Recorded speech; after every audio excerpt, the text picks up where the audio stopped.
Tayo po yung magsitayo para po manalangin.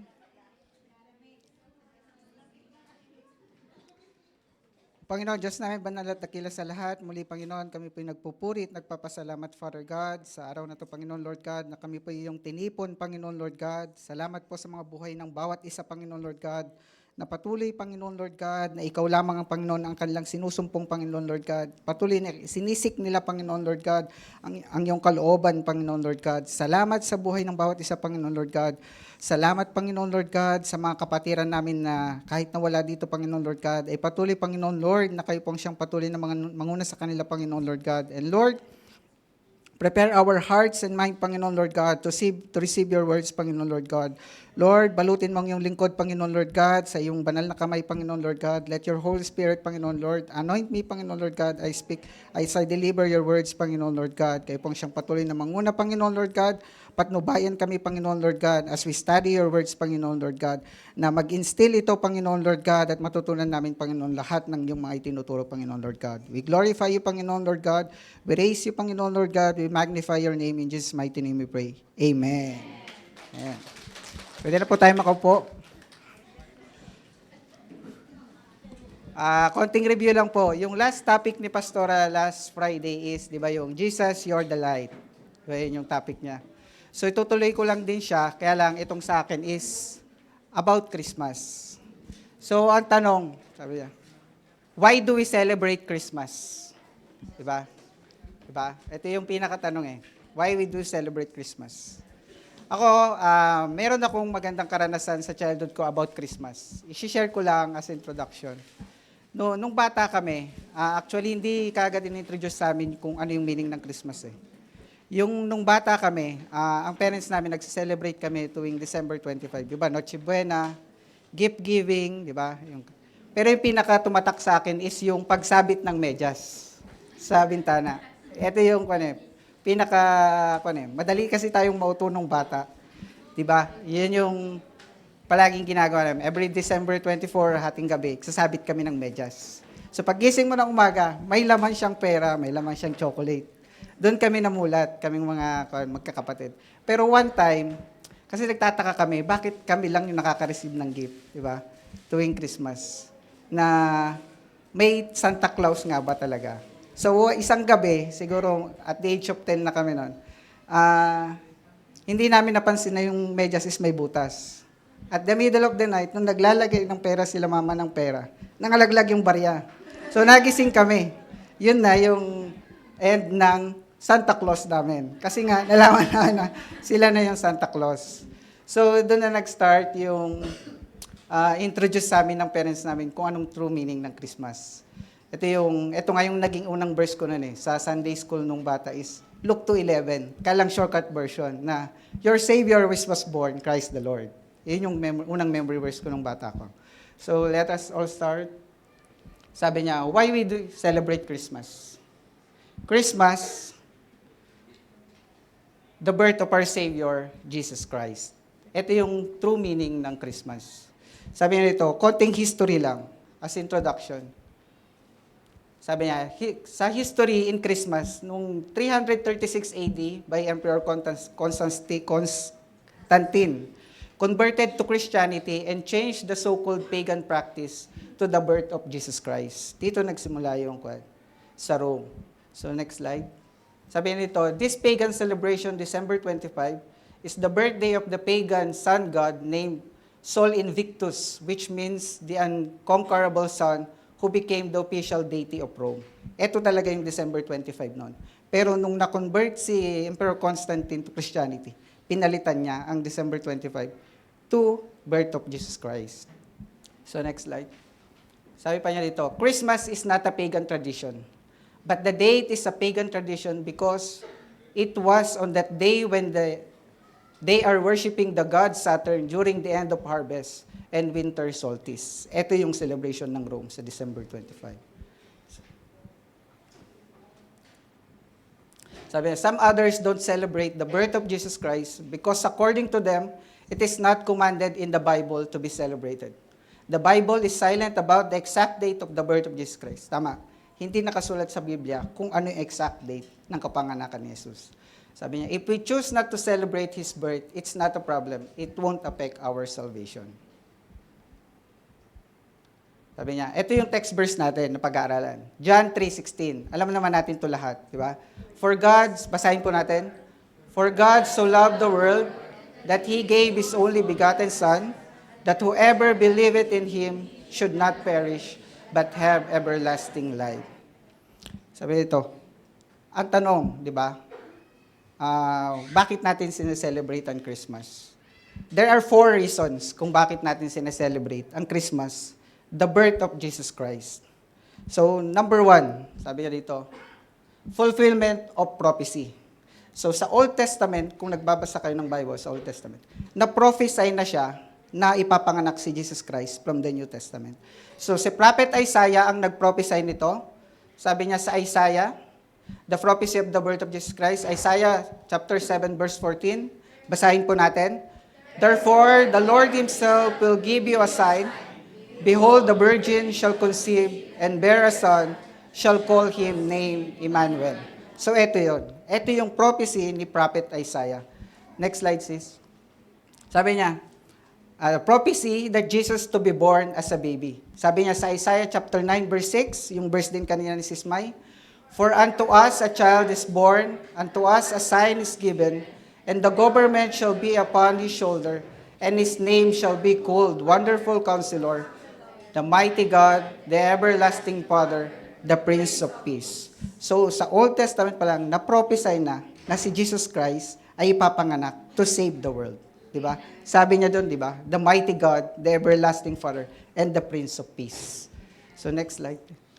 Sabi niya, even yung lugar kung saan pinanganak si Jesus Christ is nasa Old Testament din. Sabi niya, in Micah chapter 5, verse 2, but thou Bethlehem, Ephrata, though the little among the thousands of Judah, yet out of thee shall come forth unto me, that is to be a ruler of Israel, whose going forth to have been for the old from everlasting. Diba? Na-prophesy na. So, totoo ang kapanganakan ni Jesus Christ at totoo na sa Bethlehem siya pinanganak. Meron pang mga backup na verses. Next slide, sis. Sa Matthew chapter 2, verse 6, sabi niya, but you, Bethlehem, in the land of Judah, are not the least among the rulers of Judah, for out of you shall a ruler who is a shepherd my people Israel. Meron pa. Next slide, please. Sa John chapter 7, verse 42. Has not the scripture said that the Christ come from the seed of David, from the town of Bethlehem, where David was? May isa pa. Luke chapter 2, verse 4. Joseph also went up to Galilee, out of the city of Nazareth, into Judea, to the city of David, which is called Bethlehem, because he was the house and the lineage of David. So, si Jesus Christ is nasa lineage of David. Yun yung prophecy na fulfillment. So, eto na siya.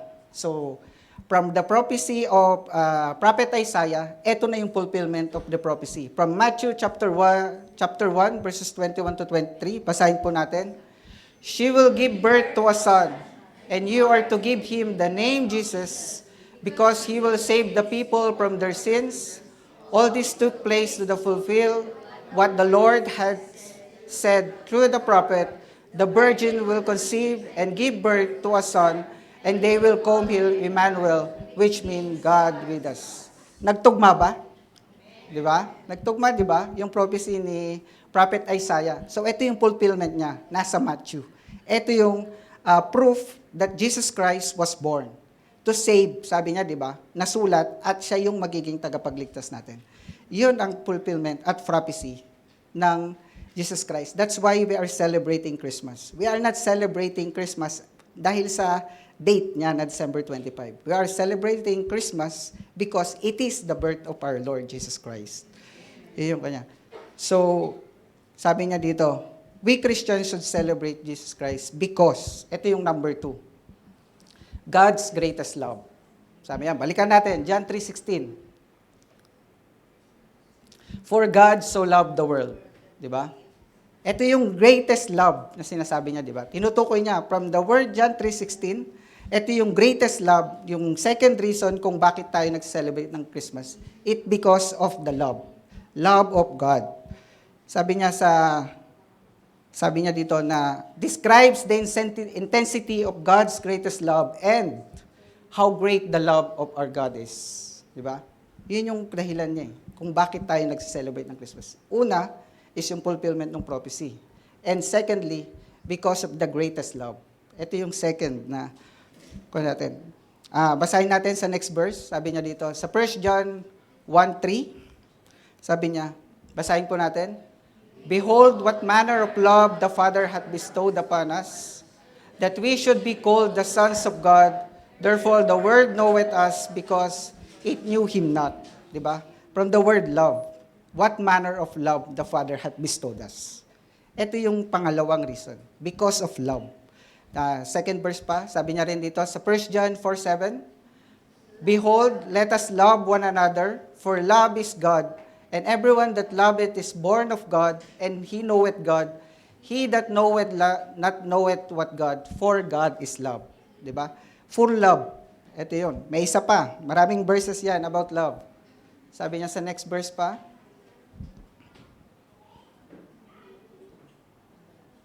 wala na.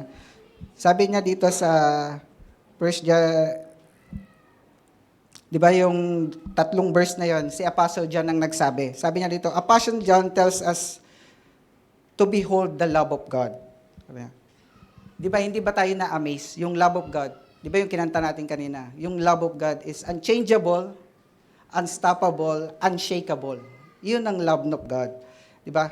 At yung pag tinutukoy mo kasi ang love, tayo ba, paano ba tayo nagmamahal? Di ba minsan may hangganan may limit. Pero pag binasa mo ang 1 Corinthians chapter 13, ano ba ang meaning of love? Love is patient, love is kind, di ba? Ang daming meaning ng love, puro positive. Pero yung love natin, dahil tayo sa tao tayo, merong mga changes. But the love of God is immeasurable, unfathomable, di ba? And it is eternal. Ibig sabihin, there's no limit of love. Hindi siya nagbabago. Ano man gawin natin, it will not change. Di ba? Yung love ni Lord sa atin, kahit na nagkakasala tayo, hindi naman nagbabago He is just waiting us to come back to Him. Yun naman yung lagi. Di ba? Tayo kung yung samahal nga natin sa buhay, halimbawa sa asawa natin, mag-away tayo, minsan nawawala yung love Di ba? Kasi napapatungan siya ng galit. Pero ang Panginoon, hindi siya nagagalit. Nakakaramdam man tayo ng mga times na nararamdaman natin na we are, di ba, yung parang nakakaranas tayo ng mga pagsubok. Hindi naman yun yung hindi dahil hindi tayo sa mahal ng Panginoon. We are experiencing that to prepare us to something. Di ba? Ibig sabihin, kailangan natin siyang pagdaanan para matupad yung blueprint ng buhay mo. Ganon tayo kamahal ng Panginoon. Kasi yung blueprint naman ng bawat isa, because of His love, is lahat to be successful Isa lang naman ang patutunguhan natin, which is in heaven with the everlasting life. Di ba? Yun lang naman yung isang target natin. At because of that love. So sabi niya pa dito sa mga additional verse, hindi ko na nailagay. Sabi niya sa Psalms 36 verse 7, sabi niya, how precious is your steadfast love, O God, the children of mankind that take refuge the shadow of your wings. Ito yung love. We are in the shadow of the wings of the Lord. Sabi pa niya yung malamang paborito niyo nito sa Lamentations chapter 3 verses 22 to 23, sabi niya dito, the steadfast love of the Lord never ceases. His mercies never comes to an end. They are new every morning. Great is thy faithfulness. Di ba? Steadfast love. Ibig sabihin, the love of God is eternal. Yun yung kanya. So, sa number 3, ito yung third reason why we celebrate Christmas. Ano yung una? Fulfillment of prophecy. Pangalawa, because of God's greatest love. Ito ang pangatlo, God's greatest gift. Ano ba yung Balikan natin. John 3:16. That He gave His only begotten Son. Ito yung gift. Ang sinasabi niya, greatest gift. Sabi niya dito sa John chapter 4 verse 10. Sabi niya, basahin po natin. Herein is love, that the love God, but does love us and sent His Son to be the propitiation for our sin. Di ba? John 4:10. Ito na yun. Sabi niya, ano ba yung greatest gift natin? It is Jesus Christ, the Son, the only begotten Son. Ito yung greatest gift. Sabi niya dito, this indicates that God gave His Son sacrificially. Diba yun naman yung pinaka-prophecy ni Lord eh. He gave His only begotten Son to save us from our sins. Diba? It shows the greatest gift ever. Jesus is the greatest gift from God. Diba? Who is Jesus? Diba? Pag tinanong kayo, who is Jesus? Diba, maraming siyang pangalan. He's the Emmanuel. He's the chosen one. Diba? Sabi niya dito, Jesus is the perfect Son of God. He is the greatest gift of God to mankind. He lives in a sinless life. He is the only one that is qualified to save us from the bondage of our sins.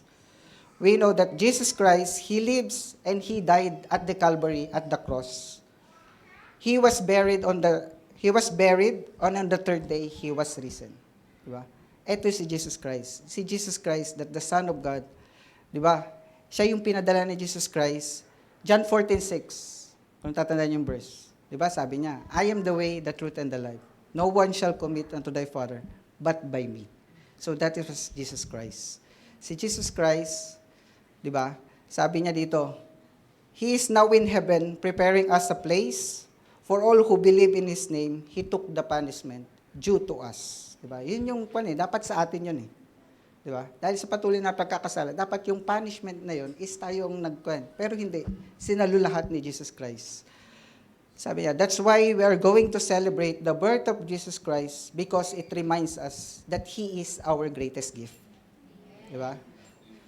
Sabi, etong tanong, have you already accepted the greatest gift from God? Pangalawang tanong, have you accepted the Lord Jesus Christ in your life? Amen. Amen.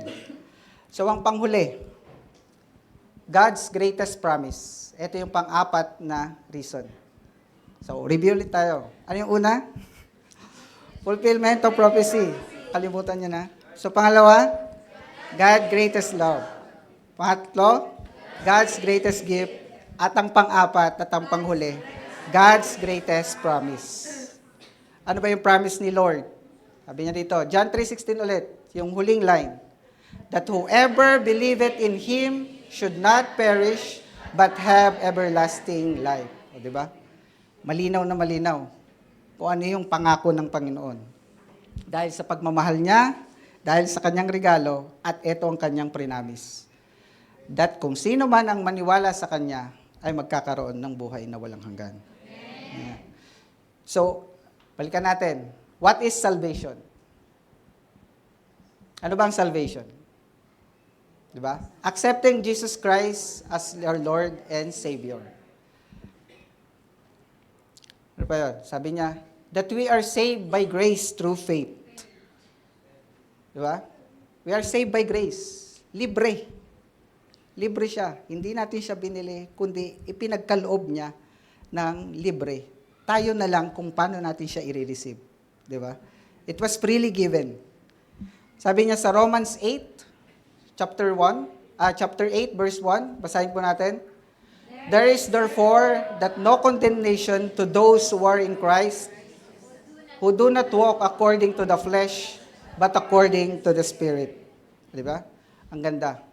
Sabi niya dito, there's no condemnation to those who are in Christ. Wala na. Hinugasan niya na tayo. Sabi niya, who do not walk according to the flesh. Diba? Once you accepted Christ, diba? Anong mangyari sa atin? Diba? We are dead already from the sin. Diba? Hinugasan niya na tayo. That's why we are called born again. We are not born physically, but we are born spiritually, according to the Spirit. That's why we are called born again. Sabi niya dito, the moment you accepted Christ, you pass from the death to life, which is you are born again. That's why we have celebrated Jesus Christ because of the greatest promise. Diba? Ito yung isang reason, pinakamahalagang reason kung bakit natin sineselebrate Jesus Christ. Diba? The birth of Jesus Christ, because of the gift, because of the love, and because of His promise. Sabi niya pa dito, the greatest promise is to give everlasting life to those who believe in the Lord Jesus Christ. The moment you put your faith in God's promises, you will receive everlasting life. You never experience punishment that God prepared for those who do not believe and reject the Lord Jesus Christ. Diba? Eto na. Wala na tayong ibang hihilingin. Kundi magpatuloy lang na magtiwala, ipagkatiwala natin yung buhay natin sa Kanya, at sumunod tayo sa gusto niya. Mararating natin yung ating main goal, which is in heaven. May verse doon, sis, di ba? Sabi niya dyan sa John chapter 6, verse 47. Basahin po natin. Verily, verily, I say unto you, he that believeth on him have everlasting life. O, di ba? Nasulat. Maraming proof sa Bible, kung babasahin nyo, is nandun yung pangako ng Panginoon. Diba? May isang pangako pa siya dyan. Itong pwede nating panghawakan na verse. Diba? Sa Hebrews chapter 13, verse 5, sabi niya, never will I leave you, never will I forsake you. Diba? Dapat i-memorize niyo itong verse na to. Kapag kayo yung nasa time na nangihina kayo, eto lagi ang panghawakan nyo. Maraming verse na pwede nating panghawakan na promises ni Lord. Philippians 4:13, di ba? I can do all things through Christ who strengtheneth me. Psalms 46, verse 1, God is our refuge and our strength, in a very present help in any trouble. Maraming verse sa Bible. Huwag lang natin kalimutan na lumapit sa Kanya. Di ba? Natandaan natin na yung Christmas, di ba? Andun na yun nasa culture na tayo na ito yung pag sinabi mong Christmas, na ito yung the day of giving, di ba? Ito yung talagang hindi tayo nagtitipid na kahit talagang wala ka na, you are giving, di ba? Nagkakaroon tayo ng parang yung pag sabi mong December 25, nawawalan tayo ng limitations di ba? Ito yung, nung bata pa kami, ito siguro yung, hello?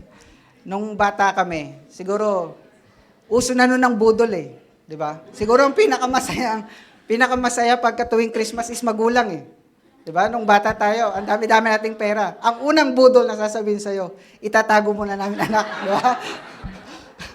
Di ba? Uso na nun lang budol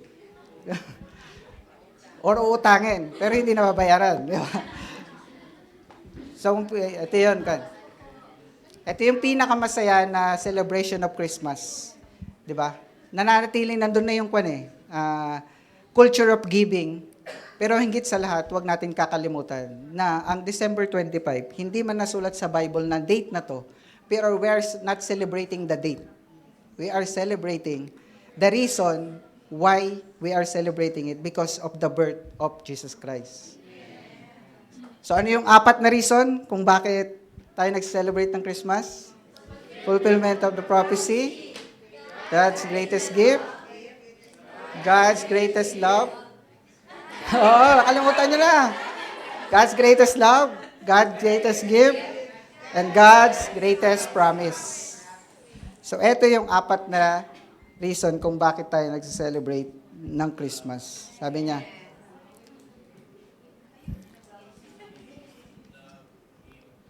so, ito, sa conclusion, so patapos na po ako. So, conclusion, sabi niya, as a followers of Jesus Christ, we all know that we have our stand regarding the birth of Jesus Christ. Sabi niya, we are celebrating Christmas because we are remembering the birth of our Savior and not the date.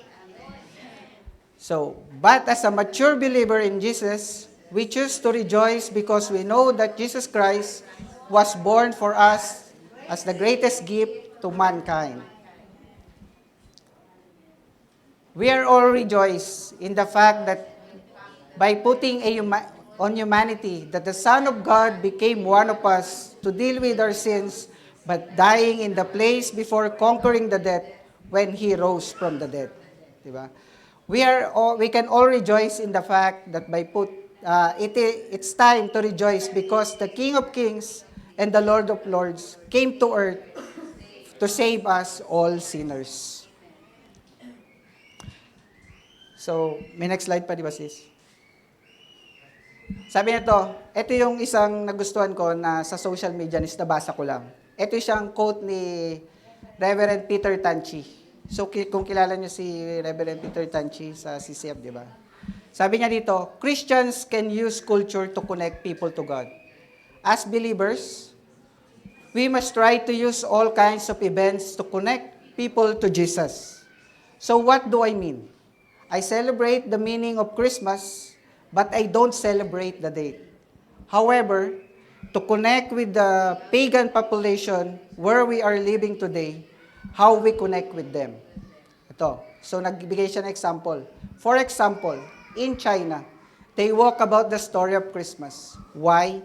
Because they all know that there is such a celebration called Christmas, where they go shopping and they use that occasion to evangelize people. And at the end of the day, any occasion can be used by God and can be redeemed by God to accomplish His purpose. You can choose any day to celebrate Christmas, but just make sure that you celebrate Christ, not the day. O, di ba? Ang ganda nung sinabi niya with example pa. So, lagi natin tatandaan na hindi man nasulat sa Bible, ulitin ko, ang date ng Christmas, but we are celebrating it because we are remembering the birth of our Savior, Jesus Christ. Tumayo po tayong lahat. Let's close in prayer. Heavenly Father, Lord, muli kami pong nagpapasalamat, Father God, salamat po sa iyong salita, Panginoon, na aming pinag-aralan, Panginoon. Salamat po sa iyong mga salita, Father God, Lord, na mag-instill ito sa bawat isa, Panginoon, Lord God, na we remember, Panginoon, Lord God, na ang kapanganakan mo, Panginoon, kung bakit kami narito, Panginoon, Lord God, is because of you, Panginoon, Lord God. Nararanasan namin, Panginoon, lahat ng pagpapala, Panginoon, Lord God, because you died for us, Panginoon, Lord God. And Lord, salamat po, Panginoon, Lord God, for giving us, Panginoon, Lord God, the grace of salvation, Panginoon, Lord God, that because of you, Panginoon, Lord God, we will have the great promises, Panginoon, Lord God, na iyong pinangako, Panginoon, to have this everlasting life, Panginoon, Lord God. Lord, salamat, Panginoon, Lord God, sa mga reasons na ito ng iyong love, Panginoon, the gift, Panginoon, Lord God, the fulfillment of prophecy, Panginoon, Lord God, and especially, Panginoon, Lord God, the promises, Panginoon, Lord God, na binitawan mo, Panginoon, Lord God. Pangahawakan namin ito, Panginoon, Lord. And salamat po, Panginoon, Lord God, sa bawat isa, Panginoon, Lord, na nandito, Panginoon, Lord God, nakikiisa, Panginoon, Lord God, na nagse-celebrate, Panginoon, Lord God, ng katagumpayan, Panginoon, Lord God, ng aming worship service, Panginoon, Lord God. Salamat po, Panginoon, Lord God, na kayo po ang siyang patuloy na magpala, Panginoon, Lord God. We extend the blessings to everyone, Panginoon, Lord God. Salamat, Panginoon, Lord God, at patuloy namin, Panginoon, Lord God, na isi-celebrate at i-remember, Panginoon, Lord God, ang iyong kapanganakan, Lord. Salamat po sa lahat-lahat. We glorify you in Jesus' mighty name we pray. Amen and amen. Salamat po.